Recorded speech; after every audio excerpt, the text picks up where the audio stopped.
Assalamualaikum warahmatullahi wabarakatuh. Perkenalkan, nama saya Astri Sumiati Marantika, mahasiswi Universitas Pancasakti, Prodi Akuntansi, semester 2. Dalam kesempatan kali ini, saya akan membawakan presentasi mengenai anjak piutang atau factoring untuk memenuhi tugas ujian akhir sekolah semester 2 dalam mata kuliah Bank dan Lembaga Keuangan. Dengan dosen pengampu saya yaitu Bapak Dr. Sugeng Prayatno SEMM. Langsung saja masuk untuk ke bagian materi. Pengertian dari anjak piutang atau factoring. Pengertian anjak piutang adalah pengalihan piutang, jasa keuangan perusahaan, pengalihan piutang yang menjual atau mengalihkan hak atas piutang usahanya kepada anjak piutang, yang kemudian bertindak sebagai prinsip terpenting bukan sebagai perusahaan perantara yang mengusahakan penjualan bagi perusahaan lain atas nama pengusaha tersebut. Pengertian lainnya berdasarkan surat keputusan Menteri Keuangan adalah pembiayaan dalam bentuk pembelian serta pengalihan pengurusan piutang jangka pendek dari transaksi perdagangan dalam atau luar negeri. Anjak piutang dalam definisi tersebut ada kegiatan terpenting yang perlu diketahui di Indonesia, yaitu 1. Ada dua jenis transaksi anjak piutang, yaitu anjak piutang berhubungan dengan pembiayaan dibentuk dalam pembelian atau peralihan piutang, dan non-pembiayaan anjak piutang ke piutang atau tagihan ke bentuk pengurusan. 2. Transaksi perdagangan dalam negeri dan perdagangan antar negara dibentuk transaksinya seperti ekspor atau impor dapat dilakukan dengan transaksi anjak piutang.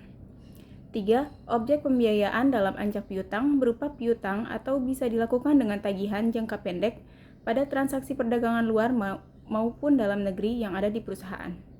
Anjak piutang dalam pembiayaannya bisa digunakan hanya di perusahaan, melainkan bukan kepada orang perorangan atau secara individual saja. Pada prinsipnya, pemberian kredit kepada supplier merupakan bentuk kegiatan anjak piutang. Caranya menggunakan pembelian piutang atau tagihan yang ada pada nasabah atau customer. Lalu yang akan saya bahas yaitu tentang manfaat anjak piutang. Yang pertama, manfaat bagi klien, yaitu yang A, manfaat perolehan jasa pembiayaan, termasuk peningkatan penjualan, yaitu melalui jasa ini, pembiayaan klien bisa melakukan dengan cara kredit atau pembiayaan dalam penjualannya. Lalu kelancaran modal kerja merupakan klien yang memungkinkan jasa anjak piutang untuk mengubah piutangnya yang belum pernah habis masa ke dana tunai dengan metode langkah yang efisien dan cukup mudah sehingga cepat. Yang terakhir, dengan tidak tertagihnya piutang dalam pengurangan risiko, berupa dengan without recourse. Yang B, manfaat yang didapatkan dari jasa non-pembiayaan. 1. Memudahkan penagihan piutang, merupakan penagihan utang yang jasa tersebut diberikan oleh lembaga anjak piutang karena dalam klien ini tidak perlu penagihannya secara langsung pada pelanggan. 2. Efisiensi usaha, yaitu pengelolaan kegiatan penjualan akan memungkinkan klien secara lebih rapi dan efisien karena pihak perusahaan pada administrasinya sudah berpengalaman. Yang terakhir yaitu peningkatan kualitas piutang. Pada pemberian fasilitas kredit oleh jasa administrasi penjualan akan lebih efektif oleh pembeli, sehingga kemungkinan akan lebih tinggi pada tertagihnya piutang. Yang kedua, manfaat bagi factor atau lembaga pajak piutang. A. Diskon fee atau biaya diskon, yaitu jasa pembiayaan atau uang muka atas piutang yang diberikan dan dibayarkan oleh klien kepada factor. Biaya diskon ini perhitungannya diperoleh dari persentase tertentu dengan apa yang diperoleh besarannya melalui pembiayaan yang diberikan atas dasar risikonya. B. Service fee atau biaya jasa, yaitu upah yang dibayarkan kepada factor oleh klien. Karena factor memberikan jasa non-pembiayaan yang besar, nilai persentase tersebut ditentukan oleh besar beban kerja yang akan dilakukan oleh factor. Semakin besar volume penjualan dan semakin sulit penagihannya, akan semakin besar pula fee tersebut. Yang ketiga, manfaat bagi pelanggan. A. Klien akan mendapatkan kesempatan melakukan pembelian kredit, karena kehadiran jasa pembiayaan factoring akan memungkinkan dilakukannya klien dalam penjualan secara kredit. B. Klien bisa melakukan penjualan secara cepat dikarenakan pelayanan pada penjualan lebih baik dengan jasa administrasi penjualan. Berdasarkan manfaat tersebut, secara umum, jasa yang ada di perusahaan anjak piutang, klien mendapatkan banyak manfaat dari transaksi yang diberikan. Klien tidak perlu menunggu waktu sampai pembayaran dari pelanggan karena klien sudah mendapat pemasukan langsung dari penjualannya dalam bulan berjalan. Dengan begitu, kemampuan memenuhi kewajibannya, perusahaan akan lebih terjamin dan terus mengalir modal kerjanya. Pemasukan yang diperoleh dari perusahaan factoring akan bermanfaat untuk menurunkan produksi. Untuk selanjutnya yang akan saya bahas yaitu tentang landasan hukum anjak piutang. Dalam hukum Indonesia, anjak piutang terdapat beberapa ketentuan landasan hukum bagi eksistensi jasa. Ketentuan di sini dibagi menjadi dua ketentuan hukum, yaitu hukum substantif dan hukum bersifat administratif, yaitu sebagai berikut.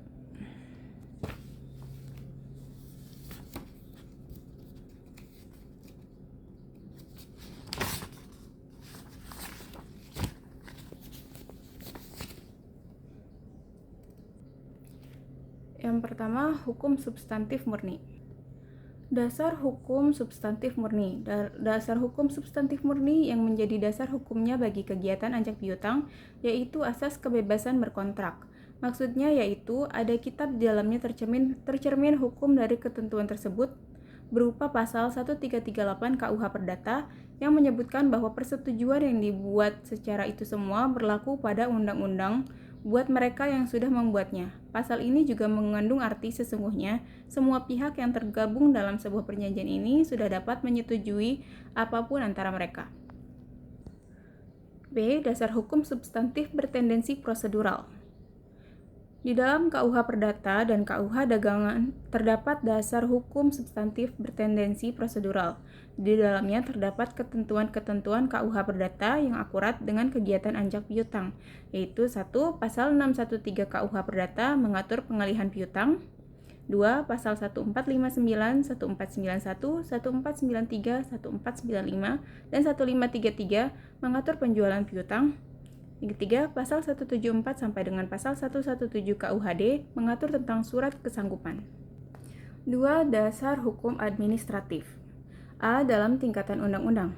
Undang-Undang Nomor 7 Tahun 1992 tentang Perbankan pada pasal 6 huruf 1, Undang-Undang Nomor 7 Tahun 1992 memberi alas hukum kepada bank untuk melakukan kegiatan anjak piutang dan sekaligus memberikan sebuah batasan-batasan pengertian tentang anjak piutang. Menurut pasal 6 huruf 1 Undang-Undang Nomor 7 Tahun 1992 ini, kegiatan anjak piutang mengurus piutang atau tagihan jangka pendek dari transaksi perdagangan di dalam negeri maupun luar negeri. Cara yang dilakukan yakni menggunakan cara pembelian atau pengalihan piutang. B. Peraturan lainnya, yaitu pertama, Keputusan Presiden Republik Indonesia Nomor 61 Tahun 1988 tentang Lembaga Pembiayaan. Kedua, Keputusan Menteri Keuangan Nomor 1251 /013/1988 tentang ketentuan dan tata cara pelaksanaan lembaga pembiayaan. Ketiga, Keputusan Menteri Keuangan Nomor 468/MK/017/1955 tentang perubahan Keputusan Menteri Keuangan Nomor 251/MK/013/1988 tanggal 20 Desember 1988 tentang ketentuan dan tata cara pelaksanaan lembaga pembiayaan. Dalam ketiga peraturan itu semua hanya mengatur tentang bentuk usaha, tata cara pendirian, pemodalan, serta pengawasan perusahaan anjak piutang. Masuk ke pembahasan selanjutnya yaitu tentang rukun dan syarat anjak piutang. Yang pertama, rukun anjak piutang, yaitu yang pertama, orang yang ingin memindahkan utang atau pihak pertama. Lalu kedua, ada orang yang mempunyai utang atau orang yang berhutang. Yang ketiga, ada orang yang menerima pemindahan utang dari pihak pertama atau pihak ketiga. Dan yang keempat, ijab qabul, yaitu kesepakatan perjanjian di awal. Sedangkan untuk syarat anjak piutang yaitu yang pertama, orang yang memindahkan utang harus berakal sehat dan tidak gila. Jika orang tersebut tidak berakal sehat, maka akan dibatalkan. Yang kedua, orang yang menerima juga harus berakal sehat. Jika orang itu gila, juga akan dibatalkan. Dan yang ketiga, orang yang menerima pemindahan hutang atau pihak ketiga harus berakal sehat dan harus benar-benar mau menerimanya. Lalu untuk selanjutnya tentang jenis anjak piutang. Ada beberapa jenis anjak piutang di Indonesia. Yang pertama dari segi pemberitahuan kepada pihak pelanggan. A. Anjak piutang yang diungkapkan atau disclose factoring, yaitu pelanggan akan diberitahu bahwa tagihan yang dipinjam sudah dialihkan ke lembaga factoring dan pembayaran secara langsung dilakukan ke lembaga tersebut. B. Anjak piutang yang dirahasiakan atau undisclosed factoring, yaitu pelanggan tidak diberitahu dengan dialihnya piutang itu sampai terjadi sesuatu yang akan menimbulkan risiko oleh lembaga factoring tersebut. Jenis yang kedua yaitu dari segi keterlibatan klien. A. Recourse factoring, yaitu pihak konsumen ikut serta bertanggung jawab risiko yang mungkin timbul oleh tagihan yang akan dialihkannya. Anjak piutang bisa saja mengembalikan tagihan yang sudah dijual kepada konsumen dan akan diisikan dalam kontrak anjak piutang yang sudah disetujui. Dengan jenis ini, pihak anjak piutang memberi hak opsi guna untuk menjual kembali piutang tersebut ke klien. B. Non-resource atau without resource factoring, yaitu jenis ini semua tagihan beserta risikonya akan dibebankan kepada tagihan yang secara langsung tidak diberbayar kepada perusahaan factoring. Akan tetapi perjanjian anjak piutang akan dimuatkan bahwa pada saat di luar keadaan terjadi macet dan memerlukan sumber yang mempunyai tujuan untuk untuk menjauhkan diri dari tagihan yang tidak berbayar karena pihak konsumen ternyata dikirimkan barang-barang yang rusak atau cacat dari benda tersebut. Jenis anjak piutang yang ketiga yaitu dari segi jumlah hutang yang dialihkan. A. Pemfaktoran fakultatif atau facultative factoring, yaitu pihak anjak piutang dikasih sesuatu berupa hak memilih untuk menetapkan apakah piutang diterima dengan kontrak anjak piutang atau tidak. Sebelum piutang itu dibuktikan diterima, klien bebas menentukan hak opsi untuk menjual piutangnya kepada pihak lain. B. Seluruh putaran anjak piutang, whole turnover factoring, yaitu perjanjian yang dilakukan anjak piutang atas total keseluruhan dana yang sudah disetujui antar dua pihak dari perusahaan klien atas piutang yang ada atau yang akan datang. Digunakannya hal ini untuk menjauhkan diri dari klien yang menjual piutangnya kepada pihak lain. Lalu untuk jenis anjak piutang yang keempat yaitu dari segi berdasarkan wilayah. A. Anjak dalam negeri atau domestic factoring, yaitu kegiatan transaksi factoring yang akan melibatkan perusahaan anjak piutang, klien, dan pelanggan yang berdomisili asli dalam negeri. B. Anjak piutang internasional atau international factoring, yaitu kegiatan anjak piutang untuk bertransaksi berupa ekspor dan impor barang yang menjadikan turut terlibat dengan dua perusahaan anjak piutang di masing-masing negara sebagai export factoring dan import factoring. Untuk selanjutnya yang akan saya bahas yaitu tentang pihak-pihak yang terlibat dalam transaksi anjak piutang atau factoring dan kewajibannya. Adapun pihak-pihak yang terlibat dalam kegiatan transaksi anjak piutang adalah 1. Kreditor atau klien yang menyerahkan tagihannya kepada pihak anjak piutang untuk ditagih atau dikelola dan diambil alih dengan cara dikelola atau dibeli sesuai perjanjian dan kesepakatan yang telah dibuat. 2. Perusahaan anjak piutang atau factoring, yaitu perusahaan yang akan mengambil alih atau mengelola piutang atau penjualan kredit debiturnya. 3. Debitur, yaitu nasabah yang mempunyai masalah atau utang kepada kreditur atau klien. Dalam anjak piutang atau factoring, ketiga bagian ini berisi kewajiban yang dijabarkan untuk selanjutnya menjelaskan beberapa kewajiban anjak piutang merupakan perjanjian antara factor dengan klien yang mewajibkan. Sedangkan untuk kewajibannya yang pertama, pihak factor untuk memberikan jasa berupa 1. Pembiayaan atas piutang usaha yang dimiliki oleh klien, dan pembiayaan berupa antara lain penagihan piutang dan administrasi penjualan. Lalu dari pihak klien yaitu untuk menjual atau menjaminkan piutangnya kepada pihak factor. Yang kedua, memberikan balas jasa finansial kepada factor. Sebuah perjanjian adalah sebuah kesepakatan. Ini sebagaimana terjelaskan dalam pasal 1338 KUH Perdata, serta jika kita melihat dalam pasal lain seperti 1333 dan 1347 KUH Perdata. Dan sebuah kesepakatan selayaknya harus dipatuhi, yang mana tentunya jika ada yang tidak dipatuhi akan menimbulkan masalah di kemudian hari. Sudah pasti setiap pihak tidak menginginkan adanya masalah di kemudian hari. Lalu untuk selanjutnya yaitu tentang mekanisme sistem kerja anjak piutang atau factoring. Sebuah perusahaan factoring pada dasarnya akan melihat dan menilai secara komprehensif tentang kelayakan untuk mengambil alih piutang, seperti tingkat kesulitan, berbagai kelengkapan administrasi, legalitas usaha dari segi hukum, dan lain sebagainya. Karena pada saat keputusan melakukan pengambil alihan piutang disetujui untuk dilakukan oleh perusahaan factoring, maka penjelasan atau pemberitahuan kepada pihak debitur atau yang berutang menjadi layak untuk diinformasikan. Tujuannya agar sesuatu menjadi jelas.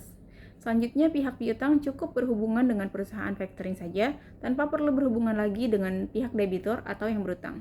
Dan jika yang menjadi debitur dalam masalah ini adalah terdiri dalam jumlah yang banyak, maka semua itu telah ditangani oleh factoring semua.